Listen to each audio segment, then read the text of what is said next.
Un templo entero, tallado en una sola roca, sin un solo bloque, sin un solo ladrillo, sin derecho a un solo error. Donde cualquier constructor levanta piedra sobre piedra, aquí alguien hizo lo contrario. Quitó la piedra hasta dejar una iglesia en pie. Y no fue una, fueron 11, excavadas en la montaña viva del norte de Etiopía, una ciudad sagrada entera hundida en el suelo. ¿Cómo se construye una iglesia quitando roca en vez de apilarla, sin poder corregir jamás un golpe en falso? Para entenderlo, hay que volver a una época en que el camino a Jerusalén se cerró, y un reino decidió tallar su propia tierra santa en el corazón de la roca. Esa es la historia de la Libela.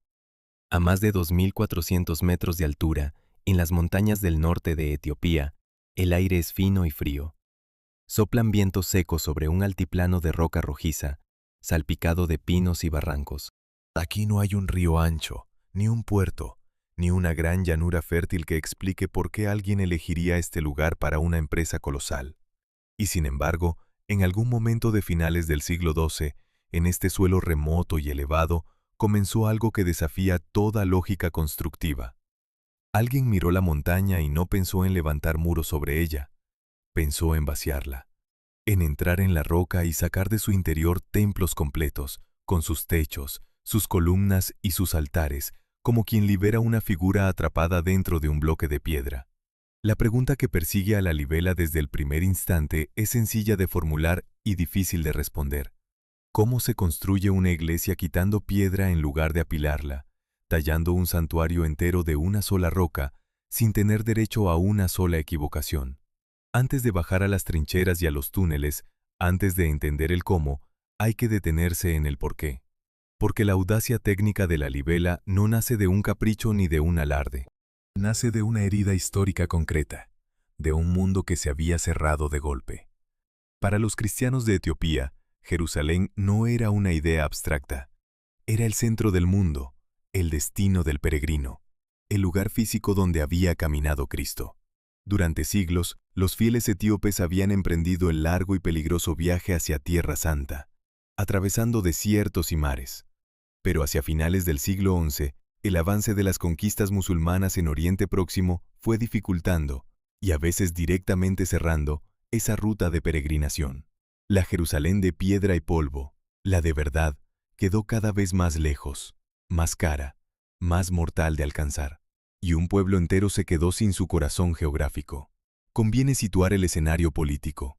En esos años, el poder en Etiopía estaba en manos de la dinastía Sagwe, con su capital en una ciudad de montaña llamada Roja. Era un reino cristiano antiguo, heredero de una de las tradiciones más viejas del mundo, que se sabía aislado, rodeado de un mundo en transformación. Y fue en ese contexto, según la tradición, cuando subió al trono el rey al que se atribuye la obra, Gebre Meskel Lalibela, de la casa Sagwe, que gobernó aproximadamente entre el año 1181 y el 1221. A él se le adjudica una idea que, vista hoy, resulta de una ambición casi vertiginosa. Si los fieles ya no podían llegar a Jerusalén, entonces Jerusalén vendría a ellos. Se construiría una nueva, una segunda Tierra Santa, aquí mismo, en la roca de África. Y aquí aparece el primer hecho que rompe el molde. Cuando los primeros europeos llegaron a contemplar estas iglesias, siglos más tarde, no encontraron palabras humanas para describirlas. Un soldado portugués que recorrió la zona en el siglo XVI dejó escrito que la obra parecía sobrehumana y que los habitantes del lugar la atribuían a los ángeles. No exageraba por ignorancia, exageraba por asombro.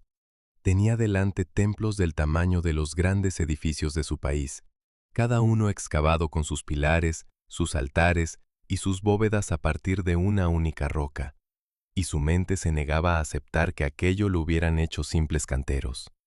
Esa reacción, la de un testigo curtido que prefiere creer en ángeles antes que en manos humanas, es la mejor medida de lo que se logró en este altiplano. La leyenda de los ángeles trabajando de noche no explica cómo se hizo la Libela, pero explica el efecto que produce, la sensación de estar ante algo que no debería ser posible.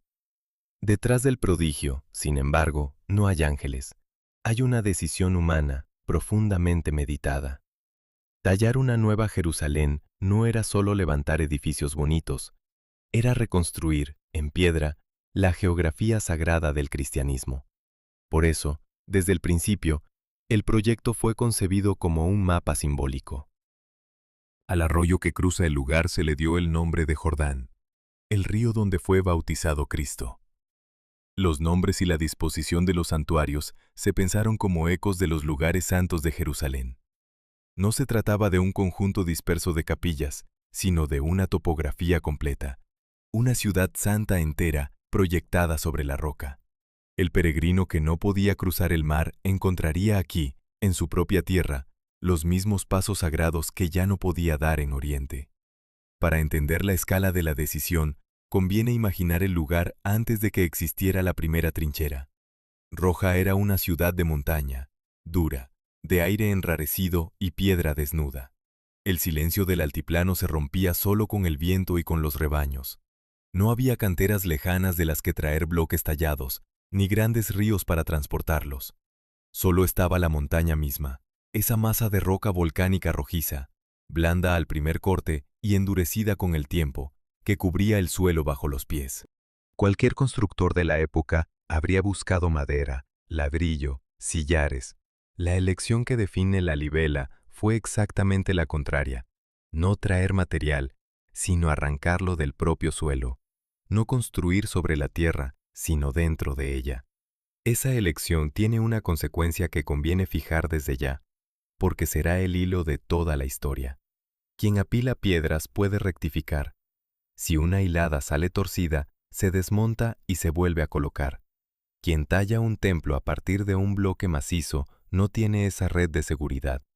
Cada golpe resta, y lo que se resta no vuelve. Un error grave en lo alto de la roca no se arregla añadiendo material. Arruina todo lo que tenía que quedar debajo. Antes incluso de saber cómo se organizó el trabajo, esa idea ya impone respeto. Quien concibió la libela no encargó un edificio, encargó una escultura del tamaño de una iglesia, repetida 11 veces en un material que no perdona. El proyecto, además, respondía a algo más que a la fe.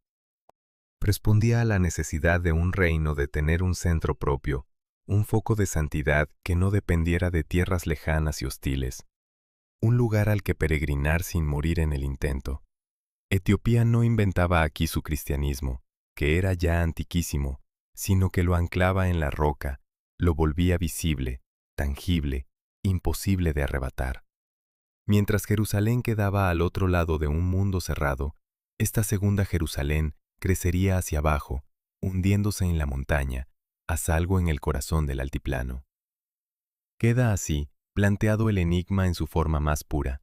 Un rey, o al menos la tradición que lleva su nombre, miró una montaña de roca volcánica y decidió que de ella saldría una ciudad santa entera, no apilando, sino vaciando, no corrigiendo, sino acertando a la primera, golpe a golpe, durante años.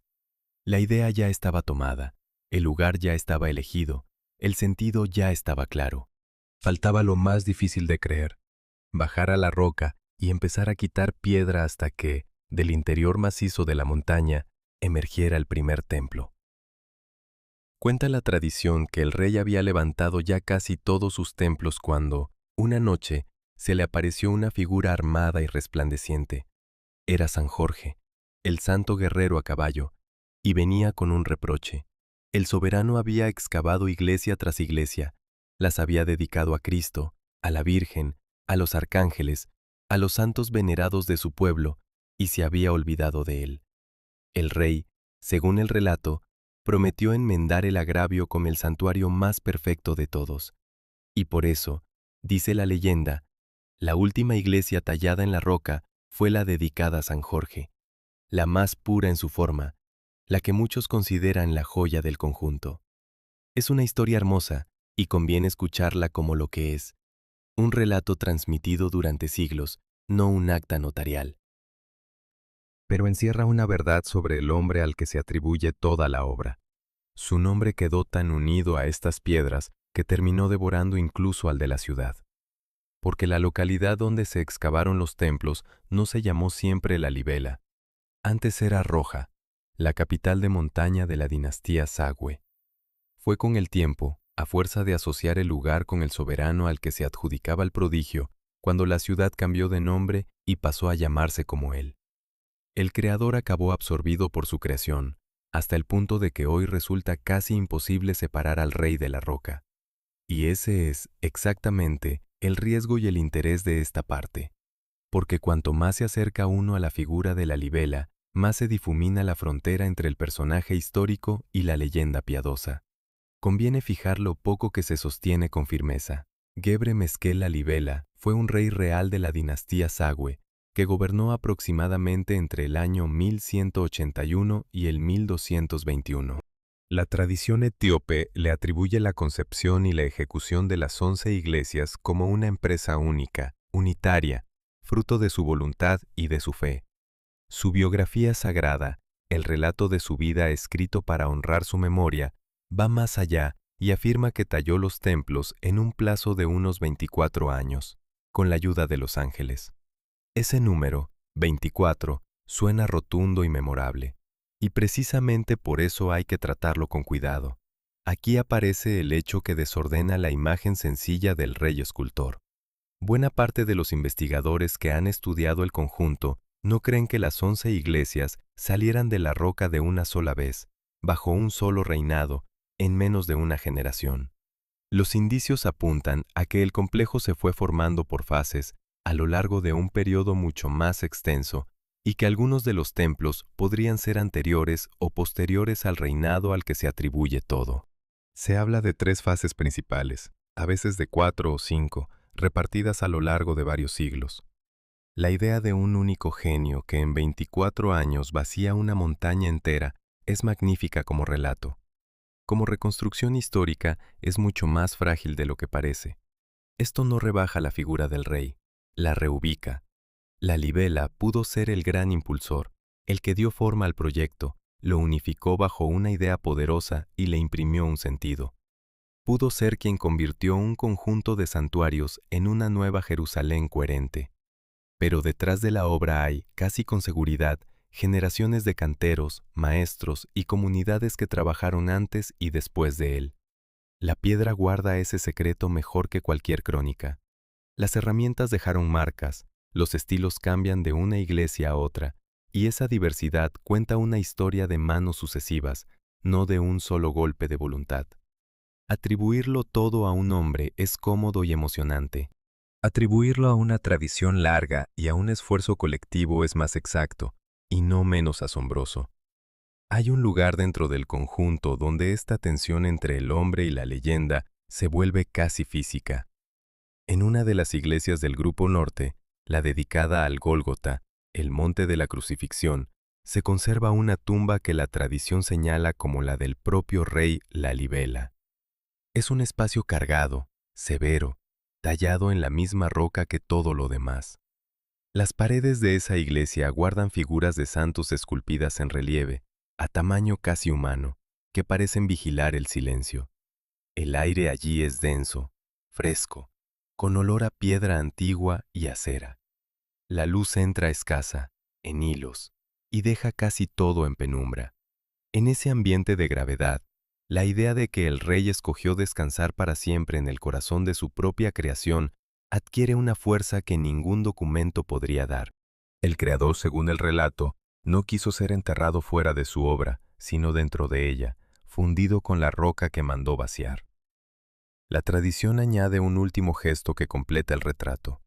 Cuenta que, hecha la gran obra, el rey renunció al trono para vivir como una asceta, como un ermitaño entregado a la oración, lejos del poder. Sea cierto o no, ese desenlace encaja con el sentido profundo del proyecto. Quien concibe una ciudad santa no busca un palacio, sino un altar. Y la fragilidad de su dinastía parece confirmar que el verdadero legado no estaba en la corona. La casa Sagüe no sobrevivió mucho a su rey más célebre. Hacia el año 1270, apenas unas décadas después, el último soberano Sagüe fue derrocado, y el poder pasó a una nueva línea que se reclamaba heredera del rey Salomón. La dinastía que mandó tallar las iglesias se apagó. Las iglesias, en cambio, siguen en pie 8 siglos después. Y esa es la verdadera medida del personaje. Los reyes que lo sucedieron, las dinastías que vinieron y se fueron, los siglos de guerras y cambios, todo aquello pasó. Lo que quedó fue la roca trabajada, la ciudad hundida en la montaña, el nombre de un hombre convertido en el nombre de un lugar de peregrinación. Pocos soberanos de su tiempo, en cualquier rincón del mundo, dejaron una huella tan literal, tan tangible, tan imposible de borrar.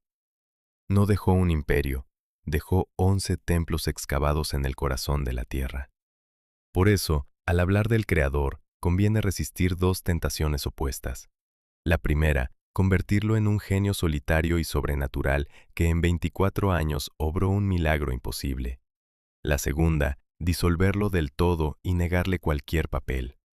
La verdad más honesta vive en el espacio intermedio. Hubo un rey, hubo una idea unificadora, hubo una fe que movió a un pueblo, y hubo, sobre todo, una larga cadena de manos humanas que supieron leer la montaña. La leyenda de los ángeles, la cifra redonda de los años, la aparición de San Jorge reclamando su templo, todo eso es el ropaje precioso con que la memoria vistió un hecho desnudo y prodigioso. Y ese hecho desnudo sigue intacto, esperando bajo el ropaje. Alguien decidió no apilar piedra, sino quitarla, hasta dejar en pie una iglesia tras otra, sin derecho a un solo error. El rey dio su nombre a la ciudad, pero no se llevó consigo el enigma. La pregunta de cómo se vacía una montaña para que de su interior emerja un templo entero seguía allí, tallada en la roca misma, mucho después de que la tumba del Gólgota se cerrara y la dinastía Sagüe se apagara para siempre. Imagina una obra en la que el primer día se trabaja en lo más alto y el último día, años después, en lo más bajo. Una obra donde el techo está terminado antes de que exista el suelo, donde las cosas no crecen hacia el cielo, sino que descienden hacia las entrañas de la tierra. En cualquier construcción del mundo, lo primero que se asienta son los cimientos, y lo último que se corona es la cúpula o el tejado. En la Libela ocurre justo lo contrario. Lo último que se talló en cada iglesia fue el punto más bajo, y lo primero, la cubierta.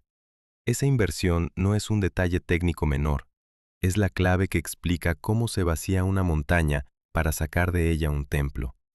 Para entenderlo, hay que abandonar de raíz la idea de construir. Aquí nadie levantó nada, aquí se quitó. La diferencia parece sutil al decirla, pero lo cambia todo. Un edificio normal es una suma. Se reúne material, se ordena, se apila y la forma aparece por acumulación. Una iglesia de la Libela es una resta. La forma aparece por sustracción, retirando todo lo que sobra de un bloque macizo hasta que, dentro de la roca, queda solo el templo. Hay una frase atribuida a un gran escultor del Renacimiento que define este oficio mejor que ningún tratado. Decía que esculpir consistía en retirar de la piedra todo lo que no era la figura. En la Libela ese principio de escultor se aplicó a la escala de un edificio entero, con sus naves, sus columnas y sus puertas. El procedimiento, reconstruido a partir de las marcas que dejaron las herramientas y de la propia lógica de la roca, empezaba en la superficie.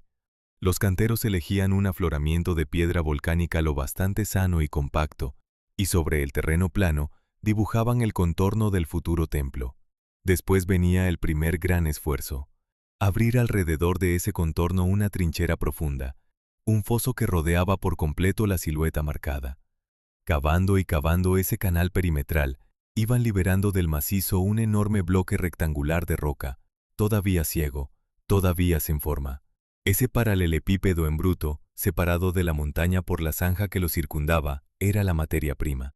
No un montón de sillares traídos de fuera, sino una sola pieza, hija de la propia montaña, esperando a ser revelada. Aquí conviene detenerse en la escala del trabajo, porque las cifras del esfuerzo dan vértigo. En el grupo sur del conjunto, las iglesias quedaron rodeadas por una trinchera que en algunos puntos alcanza unos 11 metros de profundidad, la altura de un edificio de 3 o 4 plantas, todo ello excavado a mano, golpe a golpe, en la roca viva. Cada metro de ese foso es piedra arrancada con herramientas simples, sin explosivos, sin máquinas, sin más fuerza que la del brazo y la paciencia. Y eso era solo el principio, el gesto previo. Una vez aislado el bloque, empezaba la verdadera escultura. Con la masa de roca ya separada, los maestros atacaban su exterior. Tallaban el techo inclinado, las paredes, las cornisas, las ventanas, dándole por fuera el aspecto de un edificio terminado. Y al mismo tiempo, o poco después, empezaban a vaciarlo por dentro. Aquí aparece el segundo movimiento decisivo, y la razón profunda de que se trabajara de arriba a abajo. Los canteros entraban en la masa a través de lo que serían las ventanas y las puertas, abriéndose paso hacia el interior. Iban retirando la roca del techo hacia el suelo, hueco a hueco, dejando intactos los volúmenes que debían convertirse en columnas, en arcos, en bóvedas. Tallaban primero la parte alta de una columna y descendían luego por su fuste hasta la base. Excavaban primero el arranque de una bóveda y bajaban después hacia el pavimento. Esa secuencia descendente no era un capricho, era pura inteligencia práctica. Trabajar de arriba a abajo significaba que el cantero siempre tenía bajo sus pies roca firme sobre la que apoyarse, mientras el espacio ya tallado quedaba por encima de su cabeza. Significaba también que apenas hacían falta andamios. El propio bloque sin vaciar servía de plataforma, y a medida que se descendía también con el cuerpo. Y sobre todo, facilitaba el desalojo de la piedra suelta. Los fragmentos arrancados caían hacia abajo y hacia afuera, hacia el foso perimetral, por gravedad, sin necesidad de izarlos. El método entero estaba pensado para colaborar con el peso de las cosas, no para luchar contra él. Pero esa misma lógica encierra el reverso temible, el filo que da sentido a toda la empresa. Si se trabaja de arriba a abajo, lo primero que queda definitivamente fijado es la parte superior, y lo que se talla arriba ya no se puede rectificar desde abajo. Cuando un cantero remata el techo y comienza a descender, está sellando para siempre lo que ha dejado encima. No hay vuelta atrás, no hay segunda capa, no hay revestimiento que disimule un fallo. La forma que emerge es la forma definitiva. Por eso la pregunta que vertebra toda la libela se vuelve aquí aún más aguda. No se trata solo de vaciar una montaña. Se trata de vaciarla en el orden exacto, empezando por lo irreversible, sin poder corregir jamás lo que queda a la espalda del trabajo. Vale la pena imaginar la escena. El interior de una de estas iglesias en plena obra debía ser un mundo de penumbra y polvo. La luz entraba en haces finos por los vanos recién abiertos, y en esa media luz los maestros leían la roca centímetro a centímetro.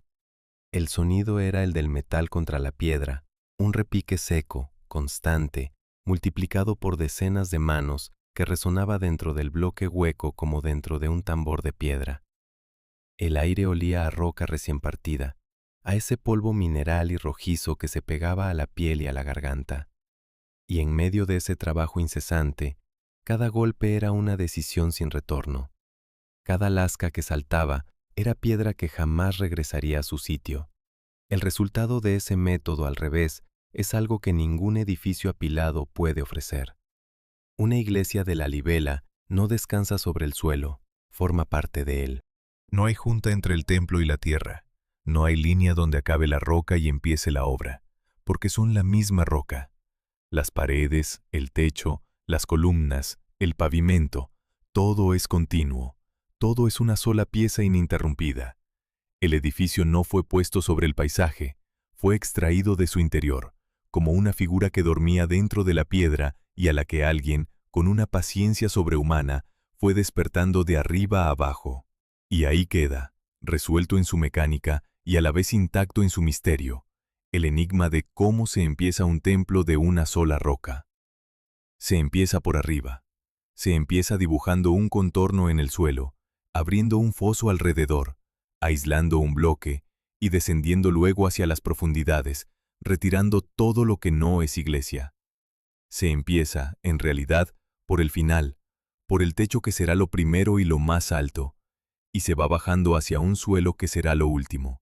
Los canteros de la libela no levantaron sus templos, los liberaron de la montaña, en el único orden posible, aceptando desde el primer golpe que la piedra retirada no volvería nunca, y que en esa renuncia estaba, a la vez, todo el riesgo y toda la grandeza de la obra.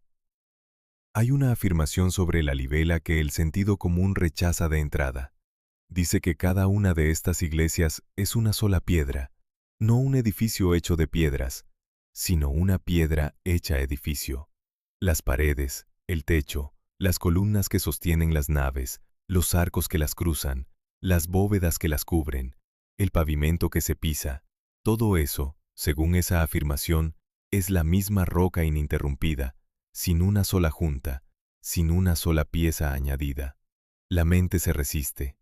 Una pared, quizá, un bloque tallado, se entiende, pero un templo completo, con su interior hueco, sus columnas en pie y su techo suspendido, sacado de un único trozo de montaña, eso suena más a exageración que a hecho. Y sin embargo es, literalmente, lo que ocurrió. Conviene precisar, porque en esa precisión está parte del prodigio. De las 11 iglesias del conjunto, 4 son monolitos completos, liberados de la montaña por sus 4 costados y también por arriba, de modo que quedan exentas, separadas de la roca madre por todos lados, unidas a ella solo por su base. Son bloques aislados que se sostienen solos en el fondo de su foso. Las otras 7 son semimonolíticas. Se tallaron desprendiéndolas de la roca por algunos de sus lados, pero conservan la unión con el macizo por una o varias paredes, como si emergieran a medias de la pared de la montaña sin terminar de salir de ella. Esta diferencia importa. Las 4 exentas son la proeza máxima, la demostración de que era posible arrancar del todo un templo entero y dejarlo en pie, sin que nada lo atara salvo el suelo del que nació. Y aquí surge la pregunta que sostiene toda esta parte. Si no se añadió ni una sola pieza, si nada se apoyó sobre nada, si no hubo muros levantados ni vigas colocadas, ¿cómo se mantiene en pie el interior? ¿Cómo no se desploma el techo de una sala vacía cuando nadie ha puesto debajo una columna, sino que esa columna ha tenido que aparecer sola, surgiendo de la misma masa? La respuesta empieza, como casi todo en la libela, en la naturaleza de la roca. La piedra de este altiplano es de origen volcánico, de un tono rojizo cálido. Durante mucho tiempo se la describió de forma genérica como toba, una palabra cómoda para nombrar la roca volcánica blanda.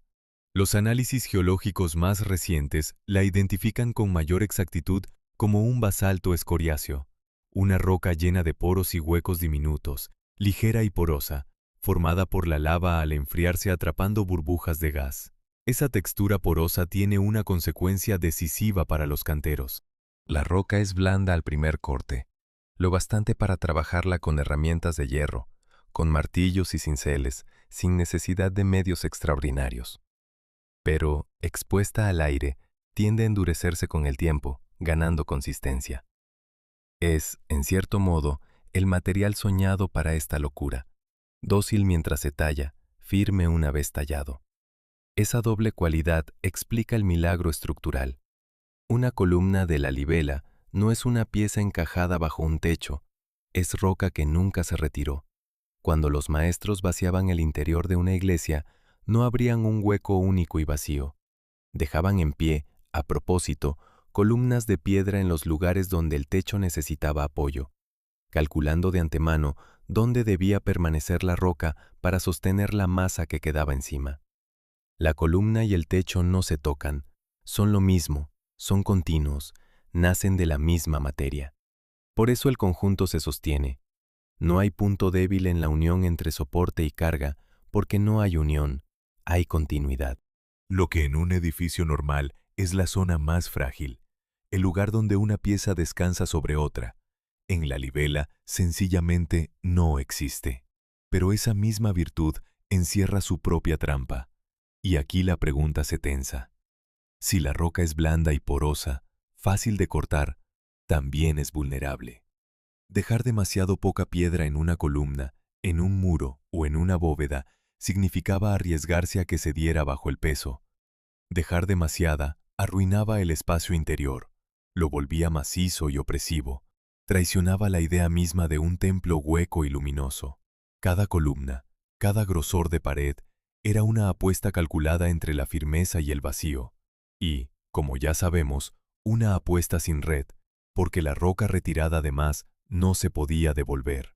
Los maestros leían la montaña buscando sus planos de fractura, sus vetas, sus zonas más sanas y sus zonas más quebradizas. Donde la piedra era más débil, dejaban márgenes de seguridad, más grosor del estrictamente necesario. Donde era sólida, se atrevían con detalles finos. Trabajaban con la roca, no contra ella, escuchando lo que cada veta permitía y lo que cada fisura prohibía. El interior de una de estas iglesias terminadas es la prueba de que la apuesta salió bien.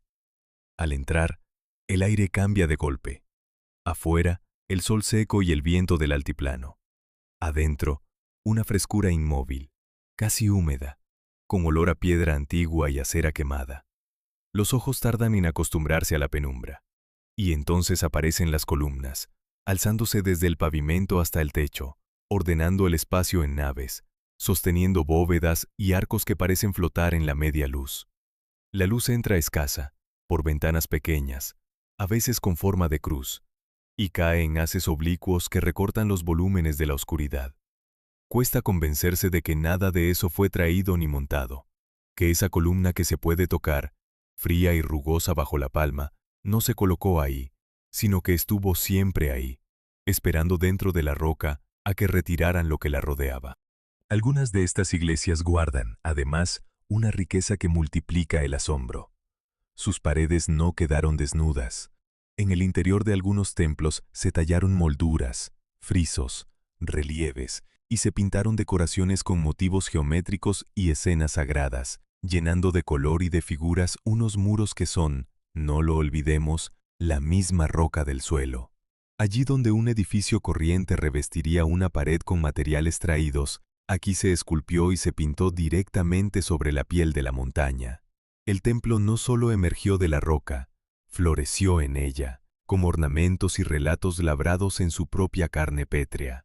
De modo que la afirmación que parecía imposible al principio resulta ser exacta, y la pregunta que la seguía encuentra su respuesta. Sí, cada iglesia es una sola piedra, con sus alas, sus columnas y sus bóvedas, y se sostiene precisamente por eso, porque nada en ella fue añadido. La continuidad total de la materia, que parecía el mayor de los obstáculos, es en realidad la fuente de su solidez. Una roca volcánica blanda al corte y firme al aire, leída con la sabiduría de quien conoce sus vetas, permitió dejar en pie lo justo para que el vacío no se viniera abajo. No hubo muros que levantar ni techos que apoyar.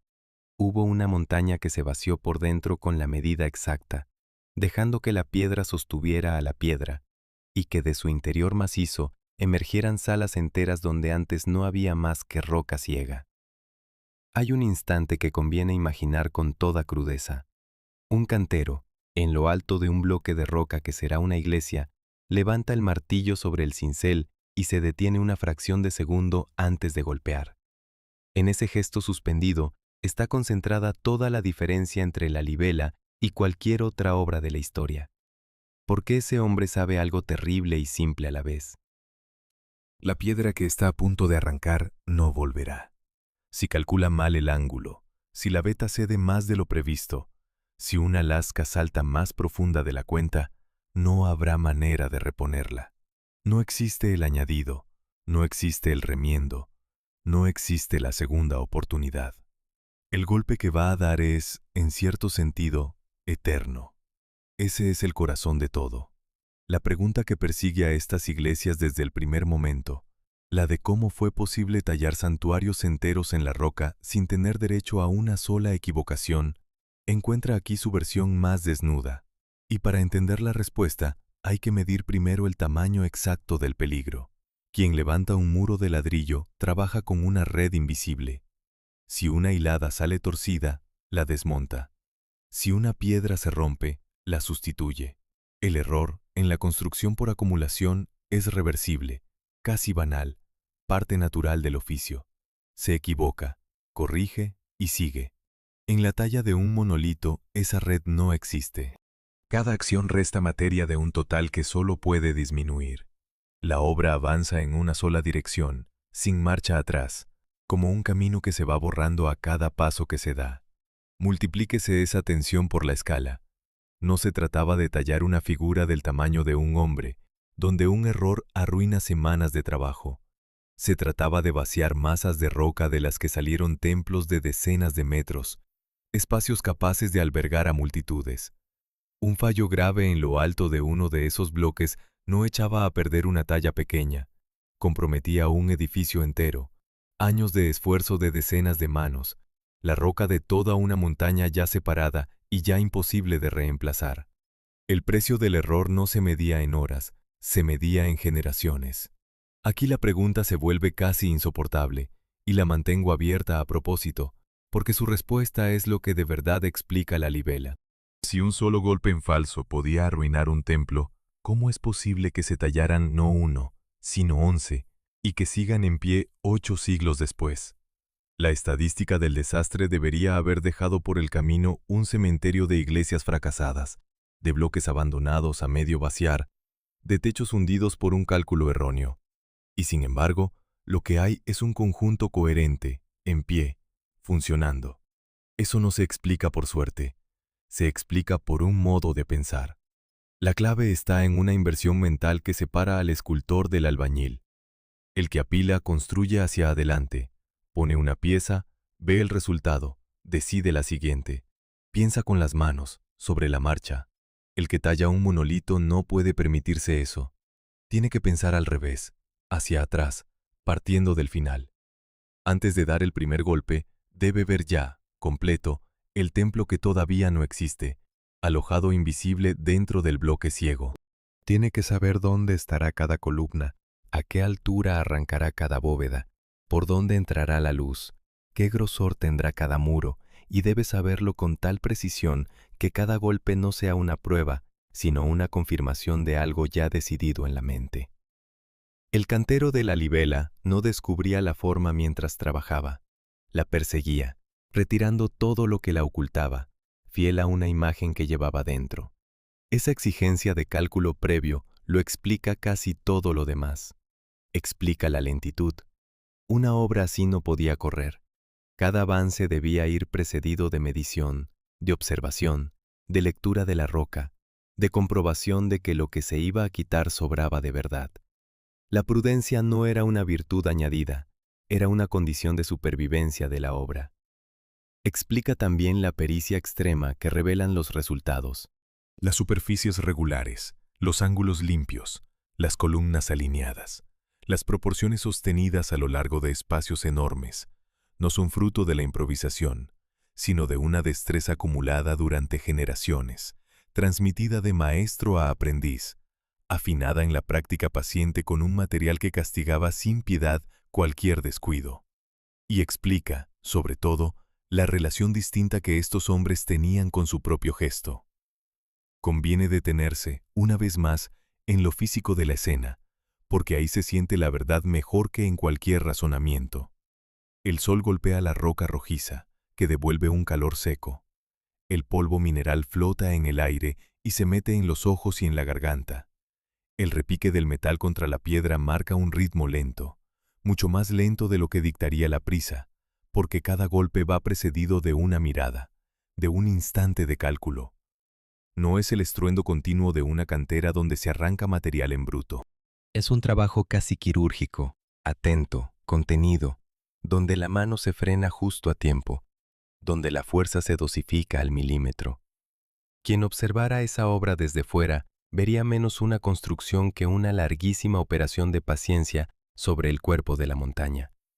De ese modo, la pregunta encuentra su respuesta, y la respuesta no tiene nada de sobrenatural. La libela no fue posible a pesar de no haber derecho al error, sino precisamente por haber asumido esa condición hasta sus últimas consecuencias. La ausencia de margen no fue un obstáculo que la obra superó por azar. Fue la regla que moldeó toda la empresa, la que impuso la lentitud, la que exigió el cálculo anticipado, la que obligó a una maestría sin grietas. El no poder corregir convirtió a cada cantero en un planificador y en un escultor a la vez, alguien que tenía que acertar a la primera porque no existía una segunda, y 11 veces, contra toda probabilidad, se acertó. Queda, así, despejado el enigma central de esta parte, y a la vez reforzado en su grandeza. No hubo magia, no hubo manos invisibles, no hubo poderes perdidos. Hubo algo más difícil de creer y más admirable. Seres humanos que aceptaron trabajar sin red, que pensaron sus templos completos antes de tocarlos, que aprendieron a leer una roca caprichosa y a obedecerla, y que dieron, uno tras otro, miles y miles de golpes irreversibles en el orden correcto, hasta que del interior macizo de la montaña emergieron, intactas, las iglesias que habían imaginado. El derecho a equivocarse nunca existió en la libela. Lo que existió fue la voluntad de no necesitarlo. Hagamos una cuenta sencilla, casi infantil, y veamos a dónde lleva. Para sacar una iglesia del interior de la roca, hubo que retirar toda la piedra que no era iglesia. La trinchera que rodea cada templo, profunda en algunos puntos como un edificio de varias plantas. El interior entero de cada nave, vaciado hueco a hueco. Los túneles, los pasadizos, los patios excavados en el suelo. Multiplíquese eso por 11 santuarios y por todo el laberinto que los une. El volumen de roca arrancado a esta montaña no se cuenta en carretadas, sino en colinas enteras, toneladas y toneladas de basalto rojizo separadas del macizo, golpe a golpe, durante años. Y entonces, hecha la cuenta, uno levanta la vista, mira alrededor del conjunto y se encuentra con un detalle que desconcierta. Esas montañas de escombro no están. El paisaje, sencillamente, no las muestra. El razonamiento parece de hierro. Si se vació semejante cantidad de piedra, en algún sitio tuvo que ir a parar. Cerca de las iglesias deberían alzarse acumulaciones colosales de roca desechada, vertederos pétreos del tamaño de los propios templos, visibles a leguas de distancia. Es lo que dicta la lógica más elemental. Tanto material extraído no puede esfumarse. Y sin embargo, cuando se recorre el lugar, esas pilas gigantescas no aparecen por ningún lado. La materia que un día llenó por dentro estas iglesias, la que ocupó el espacio de cada nave y de cada foso, parece haberse desvanecido sin dejar rastro. Es justo en huecos como este donde suele colarse la fantasía. Es el tipo de detalle que, mal contado, se convierte en munición para las teorías más disparatadas. Si la piedra extraída no se ve, alguien dirá que se la llevaron quién sabe qué fuerzas, que aquí operó un poder que no deja huellas, que estamos ante una prueba de algo inexplicable. La ausencia se disfraza de enigma sobrenatural. Y conviene desactivar esa tentación con calma, porque la explicación verdadera no solo es más sólida, sino que ilumina mejor lo que de verdad ocurrió en este lugar. No hubo desaparición misteriosa. Hubo, simplemente, 800 años de vida humana sobre la roca. Lo primero que hay que recordar es qué clase de piedra se extrajo. No era un granito duro y noble, de esos que se conservan en bloques durante milenios. Era basalto escoriáceo, una roca volcánica porosa, llena de huecos, relativamente blanda y quebradiza. Una piedra así no se comporta como el mármol. Manipulada, transportada, expuesta a la intemperie, tiende a fragmentarse, a desmenuzarse, a deshacerse en cascotes cada vez más pequeños y, con el tiempo, en una especie de grava y polvo. El propio material que hizo posible la talla, blando y manejable, es también el material que peor resiste el paso de los siglos una vez convertido en escombro. Lo que se arrancó de la montaña no era piedra eterna, era piedra perecedera.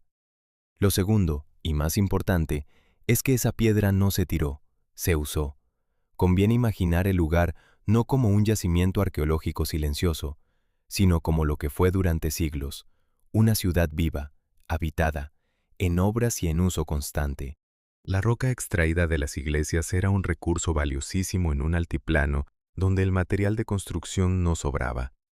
Sirvió para levantar viviendas, para delimitar terrazas de cultivo en las laderas, para afirmar caminos y senderos, para rellenar, para nivelar, para reparar. Generación tras generación, los habitantes de Roa y luego de la Libela fueron tomando de esos montones la piedra que necesitaban. Lo que un día fue el interior de una nave acabó, troceado, en los muros de las casas, bajo los pies de los caminantes, en los bancales donde crecía el grano. Únanse ahora las dos cosas, y el supuesto misterio se deshace en el aire. Una piedra blanda que se fragmenta y se pulveriza con el tiempo, sometida durante 800 años a una población que la aprovechaba sin descanso. El resultado inevitable es exactamente lo que se ve hoy, la ausencia de grandes escombreras. No porque la roca se evaporara, sino porque se dispersó. Una parte se deshizo por su propia fragilidad, reducida a grava y a tierra que el viento y la lluvia repartieron por las laderas. Otra parte, quizá la mayor, se reutilizó, se integró en la vida cotidiana del lugar hasta volverse invisible a fuerza de estar en todas partes. La montaña no desapareció, se diluyó en 8 siglos de manos humanas. Vale la pena detenerse en lo que ese proceso tuvo de sensorial, porque cuenta una historia hermosa. Pensemos en el color. El basalto de la libela es de un rojo cálido, terroso, que al atardecer se enciende y parece arder bajo la luz oblicua. Ese mismo tono tiñe las casas viejas, los muros de piedra seca, los senderos. Quien camina hoy por la zona pisa, sin saberlo, fragmentos de aquellas naves, restos del vaciado de los templos convertidos en suelo y en pared. El polvo rojizo que se levanta con el viento, el que se posa sobre la ropa y sobre la piel, es en parte la propia montaña de la que salieron las iglesias, de vuelta al paisaje en su forma más menuda. Lo que parecía haber desaparecido está, en realidad, por todas partes. Se ha vuelto el color del lugar. Y aquí la pregunta que abría esta parte se cierra con una respuesta que, lejos de rebajar la obra, la engrandece. La piedra no se desvaneció por arte de magia. Se gastó, se rompió, se repartió. Se incorporó a la vida de quienes vivieron junto a estos templos durante casi un milenio. La falta de escombreras no es la huella de un poder inexplicable, sino la prueba de algo mucho más humano. Que la libela nunca fue un monumento muerto, abandonado al silencio, sino un lugar habitado, trabajado, aprovechado, vivido. La ausencia misma del escombro habla de presencia, de continuidad, de generaciones que no dejaron de tomar y de usar lo que la gran obra había dejado tras de sí. De modo que el desconcierto inicial se da la vuelta por completo. Lo que parecía un agujero en la historia, una pieza que no encajaba, resulta ser una de las pruebas más elocuentes de su verdad. Una roca blanda que el tiempo deshace. Un pueblo que durante 800 años la reutilizó hasta el último cascote. Un paisaje teñido del mismo rojo que las iglesias, porque está hecho, en buena parte, de ellas.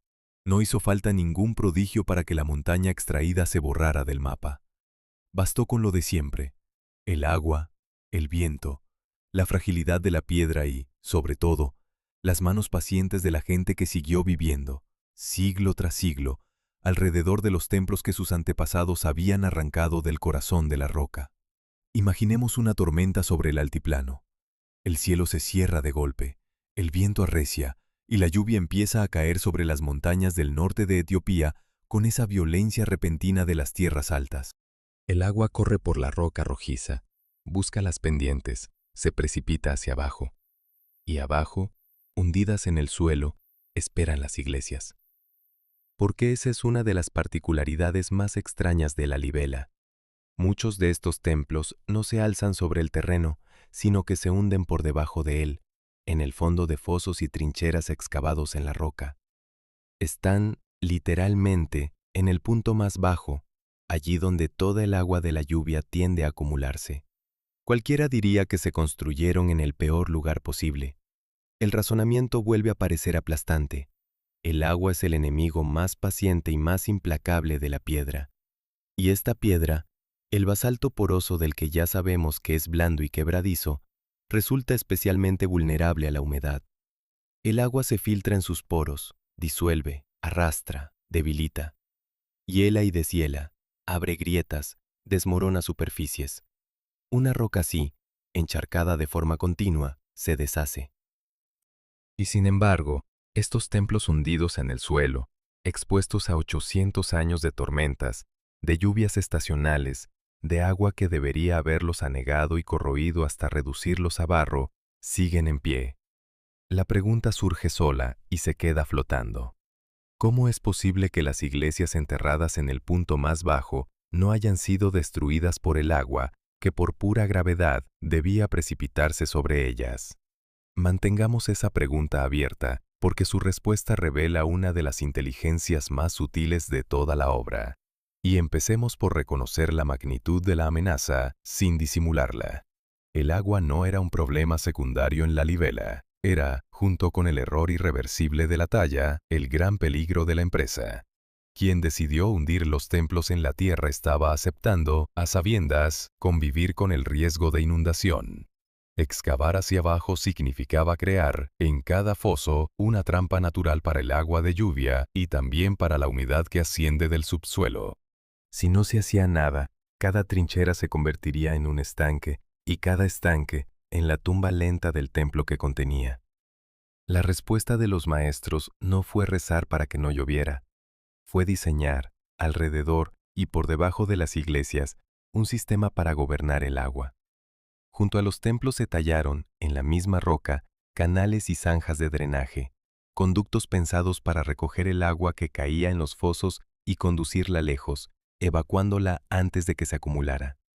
No es un detalle accesorio añadido más tarde, es parte del mismo gesto de excavación, parte del plan. Quien dibujaba el contorno de una iglesia en la superficie pensaba ya, al mismo tiempo, por dónde saldría el agua cuando la trinchera estuviera abierta. El vaciado del templo y el trazado del drenaje eran una sola idea. Hay un detalle que muestra hasta qué punto se pensó en el agua y que tiene una elegancia particular. Los techos de las iglesias exentas, las que quedaron liberadas por completo de la roca, no son planos ni horizontales. Están inclinados y lo están siguiendo el mismo ángulo de la pendiente natural de la roca de la que se tallaron. Esa inclinación no es casual ni meramente estética. Cumple una función precisa, hace que el agua de lluvia que cae sobre la cubierta resbale y se escurra hacia los lados, en lugar de quedarse encharcada sobre el techo, filtrándose poco a poco hacia el interior. Cada templo es, en sí mismo, una superficie pensada para que el agua se vaya. La forma sirve a la fe, pero también, calladamente, a la supervivencia de la piedra. El sistema iba aún más lejos, porque no todo el agua se expulsaba. Una parte se aprovechaba. En el conjunto se excavaron también cisternas y pilas, depósitos tallados en la roca donde el agua recogida podía almacenarse y emplearse en los ritos, en bautismos, en las necesidades de una comunidad que vivía y oraba en el lugar. El agua, que era la gran amenaza, se convertía así, en parte, en un recurso domesticado. La misma lluvia que debía destruir los templos terminaba, gracias al ingenio del trazado, llenando las pilas sagradas. La inteligencia del sistema no consistía solo en defenderse del agua, sino en darle un lugar, un cauce, un uso. Conviene detenerse un momento en lo que se siente al recorrer todo esto. Al bajar hacia una de estas iglesias por las trincheras, las paredes de roca se levantan a ambos lados, altas, húmedas en sombra, y los pies pisan a veces el trazado de antiguos canales. La piedra, en las zonas bajas, conserva la frescura de la humedad, un olor mineral, profundo, de agua y de roca. En algunos rincones se adivina, por el desgaste, por las vetas oscurecidas, el rastro de siglos de agua corriendo por el mismo sitio, obedeciendo el cauce que alguien le marcó hace 800 años. Esa coreografía silenciosa del agua, conducida por la roca, es una de las maravillas menos visibles y más decisivas de la libela. No se admira desde lejos como una fachada, se entiende agachándose, mirando por dónde va, comprendiendo que cada gota tiene un camino previsto. Y sin embargo, sería deshonesto contar esta historia como una victoria total y definitiva. El agua nunca se rindió del todo. Donde el drenaje antiguo se ha colmatado, donde el tiempo ha desgastado un canal o la roca ha cedido, la humedad ha seguido haciendo su trabajo lento, royendo superficies, abriendo grietas, empujando el deterioro. Por eso, en tiempos recientes, fue necesario intervenir. En el año 2007 se levantaron, sobre 4 de las iglesias, grandes cubiertas protectoras destinadas a apartar de ellas la lluvia directa. Son estructuras modernas, de gran tamaño, y han suscitado debate. Protegen la piedra, sí, pero su presencia voluminosa altera la imagen del lugar y se conciben como una solución temporal mientras se buscan métodos más respetuosos. Ese debate, lejos de ser un escándalo, es la prueba de que la lucha contra el agua sigue abierta, ahora con la responsabilidad de cuidar lo que ya tiene 8 siglos. De manera que la pregunta encuentra su respuesta, y la respuesta no apela a ningún milagro. Las iglesias hundidas no sobrevivieron al agua por suerte ni por protección sobrenatural. Sobrevivieron porque quienes las tallaron no se limitaron a vaciar la roca. La dotaron de un sistema hidráulico pensado al milímetro, de canales que evacuaban la lluvia, de techos inclinados que la repelían, de cisternas que la recogían. Esa ingeniería discreta, invisible para el visitante apresurado, es buena parte de la razón de que estos templos hayan resistido donde la lógica predecía su ruina. El agua que debía destruirlo todo fue escuchada, encauzada y puesta a trabajar. Y la montaña vaciada, lejos de hundirse en el barro, siguió en pie, seca por dentro, guardando intacto el vacío sagrado que alguien arrancó de su corazón. Hay una frase que se repite, en voz baja, ante casi cualquier maravilla antigua de un lugar que no esperábamos. Esto no pudieron hacerlo aquí. Tuvo que venir alguien de fuera, alguien más avanzado, a enseñarles cómo. Es una frase que suena razonable y resulta venenosa. Ante las 11 iglesias de la Libela, esa tentación es fuerte.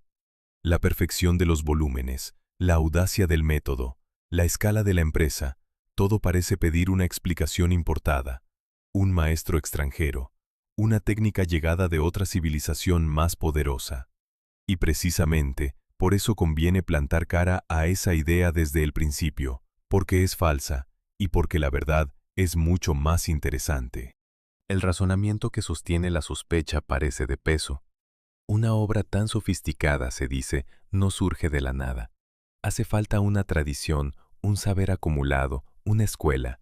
Y si no se ve esa escuela, entonces el saber tuvo que llegar de otra parte. El error está en la segunda mitad del razonamiento, no en la primera.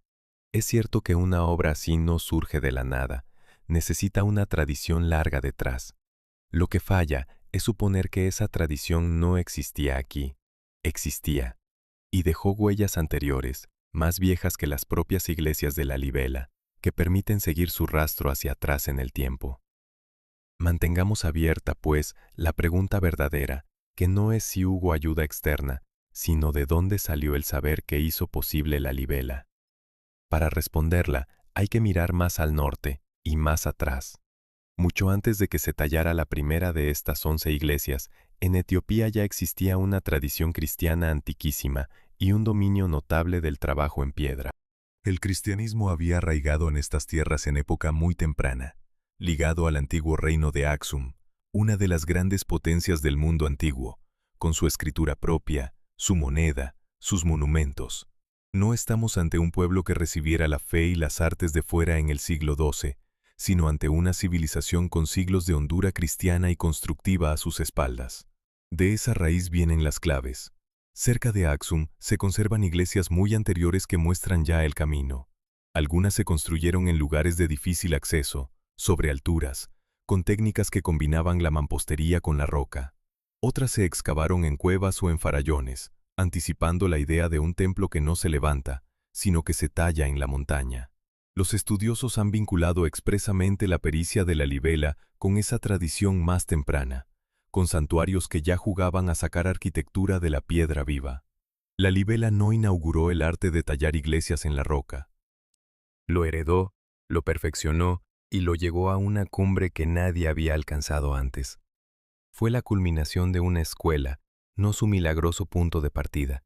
Y aquí conviene dar un dato que cambia por completo la perspectiva, un hecho que rompe el molde de quien cree que estos templos son una rareza aislada. La Libela no es una excepción solitaria en medio de un país sin tradición. Es la joya más brillante de un fenómeno enorme. En el conjunto de Etiopía se cuentan alrededor de 200 iglesias excavadas en la roca, repartidas por distintas regiones, de épocas diversas, de formas y tamaños muy variados. 200. La Libela no es un destello único caído del cielo sobre un páramo. sino el pico más alto de una cordillera entera de arquitectura rupestre. Una vez que se sabe eso, la idea del maestro extranjero se desmorona sola. No se importa de fuera una práctica que aparece una y otra vez a lo largo y ancho de todo un país durante siglos. Lo que se repite 200 veces en un territorio es, por definición, una tradición local. Vale la pena imaginar lo que significa esa cifra para quien recorre estas tierras. No se trata de un único lugar asombroso al que se peregrina como a una anomalía. Se trata de un paisaje sembrado de templos brotados de la roca, escondidos en acantilados, agazapados en laderas, ocultos en gargantas de difícil acceso. Un viajero que cruzara las montañas etíopes podría encontrar, de valle en valle, iglesias talladas en la piedra, cada una con su carácter, su luz, su silencio. La libela concentra y eleva ese arte hasta lo sublime, pero no lo monopoliza. Es la capital de un reino de piedra hueca que se extiende mucho más allá de sus 11 santuarios. Detengámonos en lo que esto se siente, porque tiene una dimensión casi física. Estar dentro de una de estas iglesias, percibir la frescura de la roca, el olor a piedra y a incienso, la penumbra atravesada por hilos de luz, y saber que ese mismo gesto, el de vaciar la montaña para hallar dentro un templo, se repitió por todo un país a lo largo de generaciones, produce una emoción distinta a la del simple asombro ante una rareza. Es la emoción de comprender que se está ante una manera de entender el mundo, ante una cultura entera que pensó la fe en términos de roca tallada. Las manos que hicieron la libela no fueron las primeras ni las únicas. Fueron las más diestras de una larguísima cadena de manos que, durante siglos, supieron leer la piedra y obedecerla. Por eso la sospecha del principio, la idea de que esto tuvo que venir de fuera, no solo es falsa, es una forma sutil de injusticia. Negar a un pueblo la autoría de su obra maestra, atribuirla a maestros extranjeros o a poderes ajenos, es arrebatarle lo que con más esfuerzo y más genio construyó. La libela es etíope hasta la médula. Nació de una fe etíope antiquísima, de una tradición etíope de trabajo en piedra que se remonta a Aksum, de una escuela de canteros etíopes afinada durante generaciones, y se inscribe en un país donde tallar iglesias en la roca fue, durante siglos, una práctica viva y extendida. No hizo falta que viniera nadie a enseñar. El saber estaba aquí, hondo y maduro, esperando a alcanzar su forma más perfecta. De modo que la pregunta de dónde salió este prodigio encuentra una respuesta firme y luminosa. No cayó del cielo, ni llegó de un imperio lejano. Subió desde las propias raíces del lugar, desde una civilización cristiana de las más antiguas del mundo, desde una tradición rupestre repetida 200 veces a lo ancho de un país, desde una escuela de maestros que llevaba siglos aprendiendo a sacar templos de la montaña. La libela no es un milagro venido de fuera. Es la prueba, tallada en basalto rojizo, de lo que una cultura propia, sin ayuda ajena, fue capaz de imaginar y de ejecutar en el corazón de su propia roca. Avancemos por un túnel.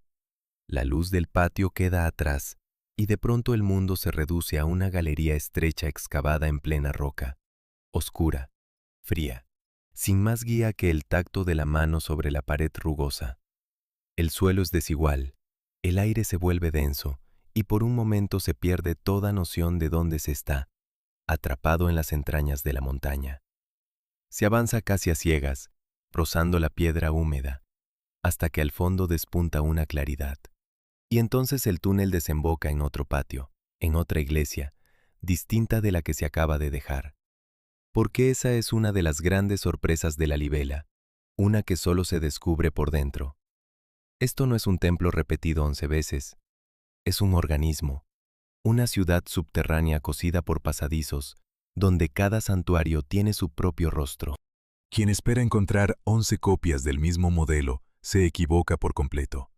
Las iglesias de la libela son hermanas, talladas en la misma roca rojiza, hijas de la misma fe y de la misma técnica, pero ninguna es igual a otra. Unas son grandes y otras pequeñas. Unas tienen planta rectangular, de basílica, otras adoptan la forma de una cruz. Unas están profusamente decoradas y otras conservan una severidad desnuda. Esa diversidad no es un defecto ni una casualidad. Es la huella de manos distintas, de momentos distintos, de propósitos distintos, todos reunidos en un mismo conjunto sagrado. Y aquí surge lo que sostiene esta parte.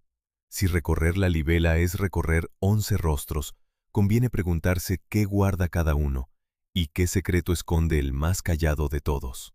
Empecemos por el mayor. La iglesia dedicada al Salvador del mundo es la más grande de todas, y no solo de la libela. Se la considera la mayor iglesia monolítica del planeta. Sus dimensiones imponen alrededor de 33 metros de largo por 23 de ancho y unos 10 de alto. Todo ello sacado de una sola masa de roca. Pero lo que de verdad sobrecoge al entrar es el bosque de columnas que la rodea y la sostiene. Hileras de pilares macizos que ordenan el espacio con una solemnidad de templo antiguo. La tradición dice que su forma evoca la de un gran santuario de Axum, hoy desaparecido, de modo que esta iglesia gigantesca sería también una memoria en piedra de un edificio perdido, un eco tallado de la fe más antigua del país. Cerca de ella se alza una de las más veneradas, dedicada a la Madre de Cristo. Posiblemente una de las primeras en ser excavadas, es famosa por su riqueza interior. Sus muros conservan pinturas con motivos geométricos y escenas sagradas, y relieves labrados en la propia roca, una decoración que la distingue por su calidez y su color. Y es aquí, en esta iglesia, donde se esconde el secreto más intrigante de todo el conjunto, el que mantiene abierta nuestra pregunta. En su interior se conserva una columna especial. Según la tradición, sobre ella están escritos los secretos de la construcción de la libela, el relato mismo de cómo y por qué se talló la ciudad santa. Pero nadie puede leerla. La columna permanece envuelta en telas, cubierta, oculta a las miradas. Solo a los sacerdotes les está permitido el acceso a lo que guarda. Detengámonos en esa imagen, porque tiene una fuerza extraordinaria. En el corazón de una obra cuyo enigma hemos perseguido parte tras parte, existe, según la creencia, un pilar que contendría la respuesta, la explicación escrita por quienes lo sabían todo. Y ese pilar está velado, envuelto, prohibido a los ojos. La clave del misterio descansa, supuestamente, a pocos metros de cualquier peregrino, y sin embargo resulta inalcanzable, protegida por la tela y por la norma sagrada. Es un secreto guardado a plena vista, en penumbra, entre el olor a incienso y a cera, en el silencio fresco del interior de la roca. Pocos lugares condensan con tanta belleza la tensión entre lo que se revela y lo que se reserva. Sigamos. Otra de las iglesias, dedicada al Monte del Calvario, guarda un tesoro de otra clase. En sus muros se tallaron figuras de santos en relieve, de tamaño casi humano, presencias pétreas que parecen montar guardia en la penumbra. Es un templo de gran carga, austero y solemne, y en él se encuentra, según la tradición, la tumba del rey al que se atribuye toda la obra, fundido para siempre con la roca que mandó vaciar. Cada una de estas iglesias, se ve, no es solo un espacio arquitectónico, sino un cofre de relatos, de reliquias, de memorias. Una guarda el eco de un templo perdido, otra una columna prohibida, otra a sus santos de piedra y la sepultura de su creador. Y todas ellas están unidas, cosidas entre sí por esa red de túneles, trincheras y galerías por la que nos hemos adentrado. Ese laberinto no es un mero sistema de paso, es parte esencial del sentido del lugar, porque convierte el conjunto en un recorrido, en un itinerario sagrado que el peregrino atraviesa con el cuerpo, y ese itinerario tiene un mapa secreto. Recordemos que toda la libela fue concebida como una nueva Jerusalén. Por eso el arroyo que cruza el lugar recibió el nombre del Jordán, el río del bautismo de Cristo. Por eso los nombres y la disposición de los santuarios buscan reproducir la geografía santa. Caminar de iglesia en iglesia por estos túneles era, y sigue siendo, caminar simbólicamente por los lugares de Tierra Santa, recorrer una Jerusalén tallada en la roca de África sin salir de la montaña. Volvamos a la sensación de avanzar por uno de esos pasadizos, ahora cargados de este sentido. La mano roza la pared. Los pies tantean el suelo desigual. La oscuridad envuelve. Y de pronto se comprende que ese tránsito a ciegas no es un inconveniente, sino una experiencia buscada. El peregrino que sale de la penumbra del túnel a la luz de un nuevo patio vive, a pequeña escala, un paso, un renacer, una etapa del camino sagrado. La ciudad entera está diseñada para ser recorrida así, con el cuerpo entero, pasando de la sombra a la luz, de un santuario a otro, de un misterio al siguiente. De modo que la pregunta que abría esta parte encuentra su respuesta, y con ella se completa el retrato del conjunto. La libela no es un templo multiplicado, sino 11 rostros distintos de una misma roca, unidos por un laberinto que es a la vez camino físico y mapa espiritual. La mayor evoca un santuario perdido. La más decorada esconde una columna prohibida que diría guardar todos los secretos. La del Calvario custodia santos de piedra y una tumba real. Y por encima de cada particularidad late una sola idea unificadora, la de una Jerusalén entera, con su Jordán y sus lugares santos, vaciada en la montaña para que un pueblo pudiera peregrinar a Tierra Santa sin cruzar el mar. 11 iglesias, 11 rostros, un único corazón labrado en la piedra. Para ver la última iglesia, hay que asomarse a un borde y mirar hacia abajo, no hacia arriba, como se mira cualquier gran templo del mundo, buscando la torre o la cúpula contra el cielo, hacia abajo, apartada de las dos agrupaciones, sola, a unos 300 metros de las demás. La iglesia dedicada a San Jorge se esconde en el fondo de un pozo cuadrado excavado en la roca. Y desde el borde de ese foso, el visitante contempla algo que cuesta encajar en la cabeza.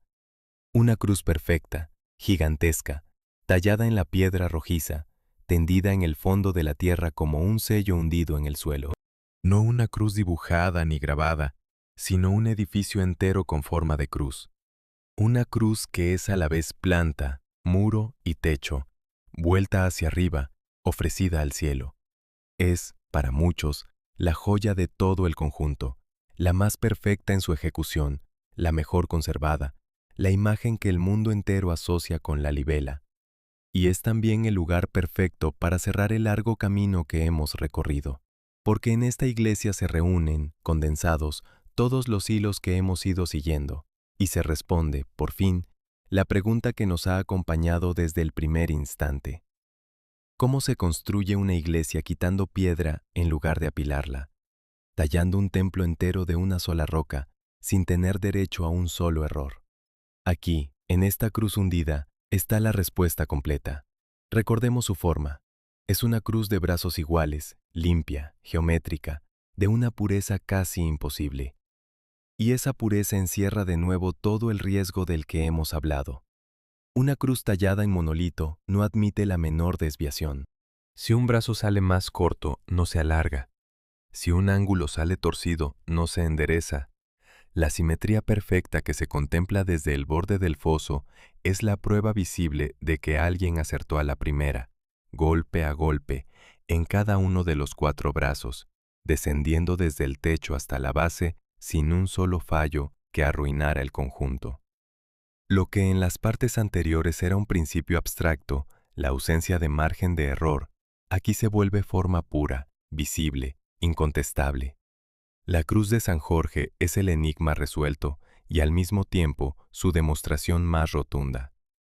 La tradición rodea su origen de una historia hermosa que conviene escuchar como lo que es, un relato piadoso y no una crónica. Cuenta que esta fue la última de las 11 iglesias en ser tallada, que el rey, tras excavar tantos santuarios, había olvidado dedicar uno al santo guerrero, y que San Jorge se le apareció a caballo, reprochándole el descuido. Para reparar la falta, el soberano habría ordenado el más perfecto de todos los templos. Sea cual sea la verdad histórica, esa leyenda dejó su marca en el sentido del lugar. La cruz aislada, distinta de todas, separada de los dos grupos, parece en efecto un broche, un remate, la firma final sobre la obra entera. Detengámonos en lo que se siente al bajar hasta ella, porque es una experiencia que reúne todo lo vivido. Se desciende por pasadizos y escalones tallados en la roca. Las paredes del foso se alzan a ambos lados, altas, rojizas, y el cielo se reduce a un cuadrado de luz allá arriba. Al llegar al fondo, la cruz se yergue por encima de la cabeza y su superficie de basalto, fría y rugosa al tacto, conserva el rastro de las herramientas que la liberaron de la montaña hace 800 años. Al atardecer, la piedra se enciende y la cruz parece arder con una luz cálida que sube desde las profundidades de la tierra. Su forma completa, sin embargo, no se abarca desde abajo. Para verla entera hay que volver al borde y mirar hacia el fondo. La cruz se ofrece, así, sobre todo a la mirada de lo alto, como si no estuviera hecha para los hombres que la rodean, sino para el cielo al que apunta. Y aquí, ante esta imagen, podemos por fin recoger la respuesta a la gran pregunta, reuniendo todo lo que hemos aprendido. ¿Cómo fue posible? Fue posible gracias a una roca volcánica de naturaleza singular, blanda al primer corte y endurecida con el tiempo, que permitía tallar y a la vez sostenerse. Fue posible gracias a un método invertido, de arriba a abajo, que convertía la gravedad en aliada y la construcción en escultura. Fue posible gracias a una ingeniería del agua que defendió de la lluvia a unos templos hundidos en el suelo.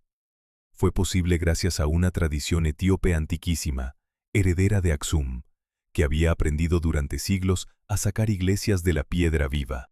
Y fue posible, sobre todo, gracias a una decisión humana de no equivocarse, a una maestría que pensaba el templo completo antes de tocarlo, y que aceptaba trabajar sin red, sin marcha atrás, sin segunda oportunidad. Esa es la verdadera respuesta, y es importante decirlo con claridad, porque despeja de un golpe todas las sombras. La libela no la hicieron los ángeles, por más bella que sea la leyenda que así lo cuenta. No la trajeron maestros llegados de civilizaciones lejanas.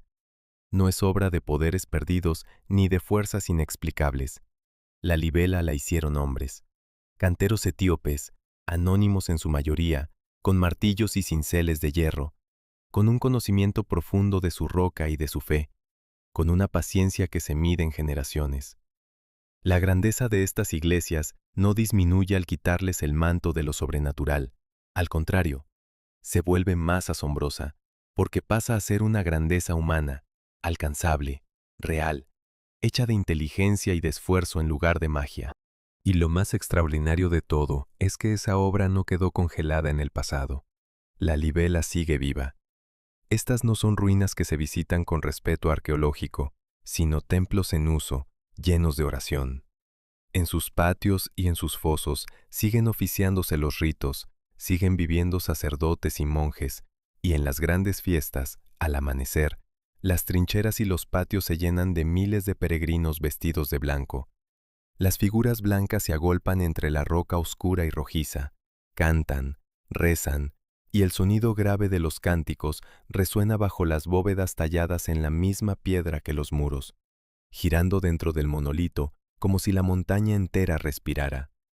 La piedra que alguien vació hace 8 siglos sigue hoy colmada de vida. El vacío arrancado a la roca nunca se quedó vacío. Hemos bajado juntos a los fosos, recorrido los túneles, escuchado el repique de los cinceles y el canto de los peregrinos.